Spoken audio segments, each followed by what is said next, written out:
Mariana, bem-vindos ao meu canal. E nesse vídeo eu tô super ansiosa pra ler com vocês as recomendações de livros da Taylor Swift. Eu tenho uma playlist aqui no canal chamada Os Livros Favoritos do Povo, em que eu leio os livros favoritos de celebridades e de outros booktubers. E eu tô muito ansiosa pra fazer isso com a Taylor Swift. Eu tenho outro vídeo aqui no canal em que eu indico um livro pra cada música de Red. E tá vindo mais projetinhos nesse sentido por aí. Já se inscreve no canal e ativa o sininho pra você não perder. Pra esse vídeo eu resolvi ler Conversas entre Amigos, que é um livro da Sally Rooney que a Taylor Swift adora. Ela falou sobre esse livro que ela adora a escrita dessa autora, que é como está dentro da mente de alguém. E o Joe Alwyn estrelou esse ano a adaptação pra essa série que simplesmente tá incrível, uma das melhores do ano com certeza. Muito fiel ao livro. Também peguei pra ler O Grande Gatsby, que é um clássico que eu nunca tinha lido. O Grande Gatsby é uma grande referência pras músicas da Taylor Swift e também pro clipe de Delicate. E sobre outro livro desse autor, que é Os Belos e Malditos, ela falou que ama o jeito que ele escreve a lírica, que ele tem uma prosa muito linda, que ele mistura com questões emocionais e você perde a noção da realidade por um momento. E eu também resolvi ler Comer, Rezar e Amar, que foi a escolha da Taylor Swift pra Você é o que você lê. Então eu espero descobrir junto com você como são esses livros e o que eles têm em comum e como é o gosto da Taylor Swift pra livros. Bora descobrir! Eu comecei Conversas entre Amigos hoje e eu tô bem no comecinho ainda, não dá pra dizer muito bem, mas eu tô apreensiva porque eu criei muita expectativa pra esse livro e geralmente o que eu ouço das pessoas na internet é que Pessoas Normais é melhor, que esse é, sei lá, o segundo melhor, ou que elas não gostaram tanto, se decepcionaram. E eu criei muita expectativa da minha cabeça mesmo. Eu tenho uma amiga também que gostou muito, então eu estou ansiosa e estou com um pouquinho de medo de me decepcionar, mas eu já achei engraçado porque o Joe Alwyn vai fazer o Nick, né, que é o interesse amoroso, assim. E tem um momento que a Frances, a protagonista, tá falando sobre ele e ela não sabe o que falar, e aí ela fala, ele é tão lindo que dá raiva. E aí eu só lembrei de Gorgeous, que a Taylor Swift fez pro Joe Alwyn, falando exatamente isso. Vou começar a chamar esse livro de Conversas de Talaricos. Eu tava achando engraçado porque eu tava com muita vontade de conversar com alguém sobre esse livro. Eu não conheço ninguém que esteja lendo ele ao mesmo tempo que eu pra eu bater papo. E eu, meu Deus, preciso falar com alguém,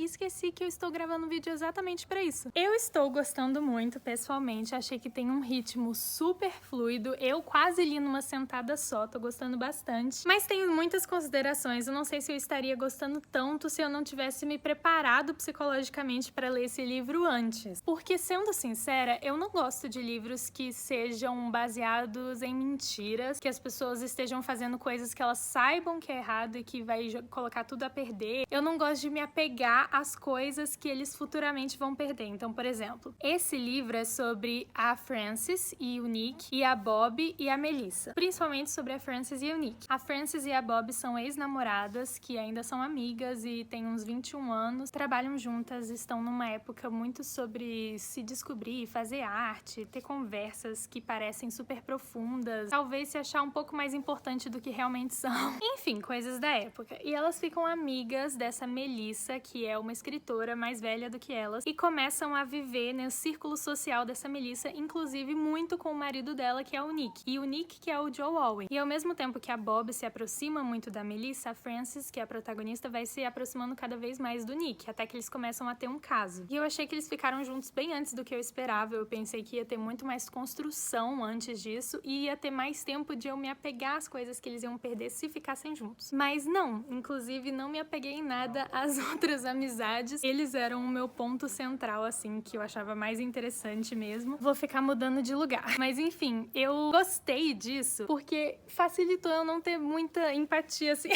não me sentir culpada por eles. Porque eu odeio ler livro em que eu fico me sentindo culpada. Então eu tô me sentindo bem pra apreciar a história. Inclusive tem umas frases super legais que eu tava gostando. Eu, inclusive, tava pegando umas pra mencionar também. Teve uma hora em que ela falou assim, eles iam transar, daí ela, eu posso até dormir com você, mas saiba que eu estou fazendo isso ironicamente. Muitas coisas legais, só que agora eu avancei um pouco mais na leitura e eu tô achando a Frances parecida em alguns aspectos com a Marianne, de Pessoas Normais, por causa dessas questões meio afetivas e sexuais, assim. Eu acho que a Sally Rooney gosta de escrever personagens que estão vivendo fetiches que tem muito a ver com todos os danos emocionais e psicológicos que eles têm. Pra mim, a Frances tem muita daddy issues e meio que isso tá permeando a história inteira, mas esse lado da submissão é novidade agora e me fez lembrar de Pessoas Normais e isso tá me fazendo questionar sobre Sally Rooney. Tá tudo bem? Então, esse livro me deixou triste. Acabei de acabar ele e eu não sei, sabe? Tava pesando, assim, eu tava chegando no final, eu já tava querendo que acabasse logo, não porque eu não tava gostando, mas porque eu já tava tava com uma energia baixa, sabe? Tem umas coisas, assim, que eu entendo as pessoas não gostarem ou não se identificarem, mas pessoalmente ressoou comigo porque essa energia da Frances de muita estagnação, uns diagnósticos potencialmente meio assustadores, isso meio que tá relacionado com como eu me sentia durante a pandemia, a quarentena. Então talvez eu tenha gostado mais do que Pessoas Normais. Eu não sei direito porque tem um tempo que eu li Pessoas Normais, mas eu acho que eu tava mais envolvida com a história. Teve um final bem aberto que eu fiquei um pouco...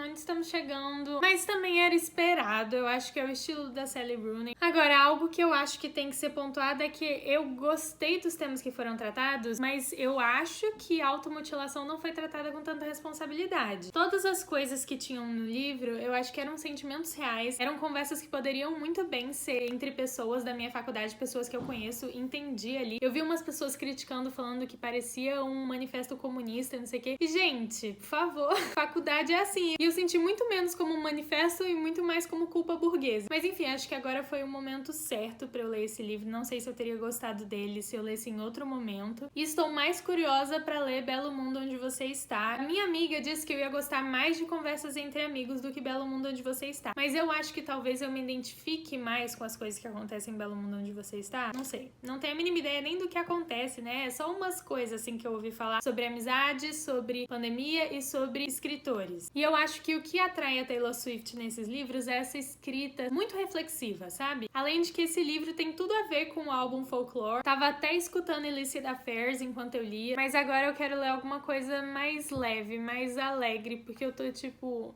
Eu nunca tinha lido O Grande Gatsby antes, tô lendo pela primeira vez. Eu cheguei a assistir o filme, mas tem muitos anos e não foi uma experiência muito legal, porque eu não lembro porquê, eu acho que eu peguei pela metade, enfim. Por isso eu tinha um certo preconceito. Mas sabe que eu tô gostando? Eu já fiquei meio aliviada que é um livro meio pequeno, porque eu tô numa ressaca literária, assim. E eu não sei, é muito estranho, eu ainda não sei o que pensar, não sei nem o que trazer pra vocês aqui, porque eu não sei o que pensar. Meu instinto é buscar resenha pra saber o que pensar baseado no pensamento dos outros. Mas eu acho que isso não é uma boa ideia, então eu tô me segurando. Porque a história é contada pelo ponto de vista de um personagem meio aleatório, que eu achei. Assim, eu ainda quero descobrir mais, ler as notas, né? Ler o povo que sabe do que tá falando, da análise desse livro. Mas é aquele tipo de história que a gente vê a diferença entre protagonista e personagem principal. O personagem principal que movimenta a história não é o cara que tá contando. Parece que ele é só um cara aleatório. Eu tenho suspeitas de, tipo, a razão por trás disso, sei lá. Mas é um pouco broxante. Eu gostaria que essa história fosse contada pelo ponto de vista da Daisy. É até interessante não se envolver tanto com a história, olhar com um olhar mais objetivo, mais frio, objetivo entre aspas, né? Porque é o ponto de vista de um personagem. Mas por causa disso, pula muita coisa. Tipo, a gente fica sabendo que tais personagens conversaram, mas o que eles conversaram em si, não sei. Acabei hoje The Great Gatsby e olha, eu gostei. No final eu já tava gostando mais, eu não sei direito. Eu não sei o que achei, essa que é a questão. Eu queria pesquisar resenha, porque às vezes a gente não sabe se a gente tá inventando tudo da nossa cabeça, se a gente entendeu o conceito direito. Livros clássicos são complicados de falar sobre. Eu gostei bastante dessa dualidade, assim, entre novo rico, velho rico, glamour e superficialidade, o que é importante pra aquelas pessoas. É um livro clássico, né? Então acho que eu poderia falar spoilers, mas eu tenho um pouco de receio, porque eu realmente acho que eu não ia ter gostado tanto se eu soubesse o que ia acontecer exatamente. Eu lembrava mais ou menos uma vaga memória de ter assistido o filme, então eu realmente acho que vale mais a pena ir de cabeça e se surpreender. A última frase do livro eu achei incrível, me tocou, e eu achei ela muito nostálgica, me deu uma vibe Evermore, apesar de que o álbum da Taylor Swift que tem mais referências ao Great Gatsby seja Reputation, mas também tem uma referência em Evermore, na música Happiness, que é uma música naquele momento de fossa, assim, luto de um relacionamento e da pessoa que você era nesse relacionamento, e entender que houve felicidade naquele relacionamento, mas vai haver felicidade para as duas pessoas mesmo depois. E tem uma parte na música que ela tá mais com raiva, que ela deseja que a próxima mulher que a pessoa for encontrar seja bela e tola, que é uma referência direta a uma fala da Daisy em The Great Gatsby, que ela tem uma filha e ela ainda tá meio desnorteada, assim, depois do parto, e fala que, ai, que bom que é uma menina, eu espero que ela seja bela e tola, que são as melhores coisas que uma garota pode ser. E eu achei isso muito forte, assim, a Taylor usou como uma alfinetadazinha, só que eu fiquei meio marcada com a frase também. Outra coisa, vale a pena dizer também que essa é uma citação direta das Zelda Fitzgerald, que é a esposa desse escritor, que ele plagiava constantemente. A Daisy foi muito inspirada nela, e não podemos esquecer. E eu não sei também se é uma coisa da minha cabeça, mas quando eu tava ouvindo Happiness, lembrando dessa referência, me lembrou muito de uma cena do livro, que eu não sei se tem alguma coisa a ver, talvez seja uma super viagem da minha cabeça, mas tem uma cena em que o Gatsby confronta a Daisy na frente do marido dela e fala pra ela dizer pro marido que nunca amou ele. E a Daisy tá meio tipo, tô dizendo. Só que ele fica forçando e aí ela fala, você tá pedindo demais de mim. Eu amei ele e eu amei você também, não é o suficiente? E eu não sei, me deu uma vibe de Happiness aí também. Acho de que no sentido de um amor não invalida o outro e que você pode ter sido feliz com uma pessoa e você ainda pode ser feliz com outra, enfim. Eu acho que vale a pena ler até pra formar a sua própria opinião, principalmente porque ele é muito curto. De um modo geral eu gostei, mas todos os momentos que eu tava meio desanimada com a história, eu ficava, não, mas ele é muito curto, preciso ler. Eu acho que, em geral, uma coisa que esses livros todos têm em comum é uma narrativa diferente. Uma coisa meio lírica, uma descrição diferente, uma vibe nostálgica, muitos sentimentos. E tem muito a ver esse tipo de coisa com a escrita das músicas da Taylor Swift. Então acho que faz sentido esse tipo de inspiração pra ela também. Eu tô achando uma coisa interessante, que é o fato de que a minha mãe já leu esse livro quando eu era bem mais nova. E ela falou pra mim que tinha uma descrição, um momento em que a protagonista comia aspargos no livro, que ela,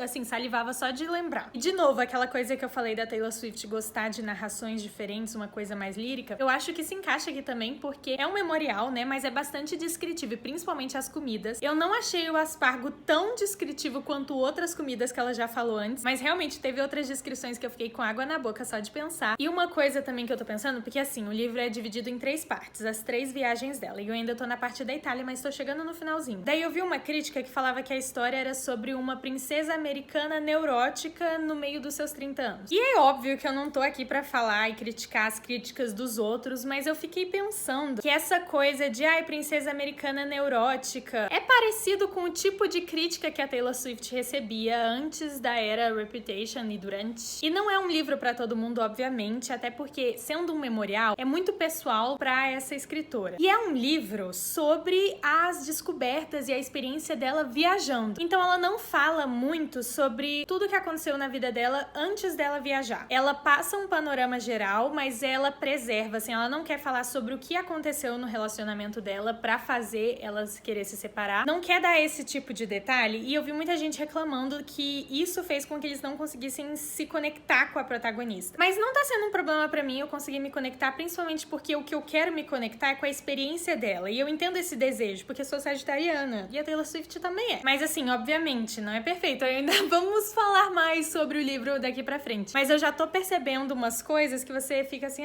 por que que isso tá aí? Algumas generalizações que meio são desnecessárias hoje. Terminei a parte da Itália e li quase toda a parte da Índia agora de manhã. E eu tava preparada pra vir aqui dizer que eu amei a parte da Itália e que não tava gostando tanto assim da parte da Índia. Mas paguei a língua e acabei chorando. É tudo que eu vou dizer. Terminei Comer, Rezar e Amar, daí eu fui assistir o filme pra poder comparar. E foi outra experiência. Eu disse que eu gostei do filme da primeira vez que eu assisti, né? Mas dessa vez eu já não gostei tanto, porque eu fiquei comparando. E no livro é muito melhor desenvolvido. Mas é uma adaptação bem fiel, sim. E assim, não pode esperar muita coisa de um filme que tem um limite de tempo. Vocês viram que a minha opinião sobre o livro tava muito positiva. E realmente eu tô muito grata por ter lido, porque eu acho que mexeu comigo e bateu exatamente onde eu precisava nesse momento. Mas já chegando pro final, já tava cansada. Acho que não gostei tanto desse momento de Bali quanto eu gostei do momento da Itália e da Índia. Mas mesmo assim, não sei do que eu tô falando, porque eu chorei 2 vezes. Tinha uns momentos que eu ficava realmente questionando, assim, porque é um memorial, né? É a opinião dela, é a impressão dela. Mas por ser uma pessoa que viaja muito e uma pessoa que também tava conversando com pessoas que também viajam muito de outros países, ela tava tendendo a generalizar vários momentos sobre